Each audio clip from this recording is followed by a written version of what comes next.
சூரியன் வந்து காலையில் வரும், மாலையில் மறைஞ்சிரும். தாமரை வந்து மலரும், மாலையில் வாடிடும். இலையும் கேட்டுக்கிட்டீங்கன்னா ஓரளவுக்கு இலை பறிக்கும், ஆனால் மாடி உருந்துடும். ஆனால் விசில் இருக்குது பார்த்தீங்களா, இந்த விசில் பிளைட்டுக்கு விசில் அடித்தா தான் புறப்படும். ட்ரெயினில் வந்து காடு விசில் கொடுத்தா தான் ட்ரெயின் புறப்படும். ஒரு கவிதை பாடட்டுமா?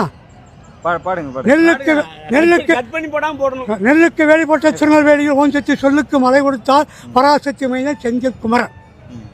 ஓம் சக்தினா அதை பற்றி யாருமே தெரியாது கிடையாது மருவத்தூரில். இன்றைக்கி அந்த இடத்த உருவாக்குனதே பங்காரடிகள் அம்மா தான். ஓம் சக்தி பராசக்தி, திமுக ஒரு தீய சக்தி. நான் கேட்டேங்க, எனக்கு எங்கே நடக்க எது நடக்குன்னு தெரியாது. நான் வீட்டில் வந்து இப்போ வந்து ப்ரே பண்ணிட்டு தான் வந்திருக்கேன். கரெக்டாக 8 மணிக்கு வராரு. ஃப்ளைட்டை பார்த்துட்டு தான் ஃப்ளைட் வரலை. 2 மணிக்கு வரேன் 2 மணிக்கு வரான்னு சொன்னாங்க. அங்கேருந்து வந்தேன். அதாவது அம்மாவுடைய அருளால் மாற்றங்கள் தேவை, ஏமாற்றக்கூடாது, போய் சொல்லி இது பண்ணக்கூடாது.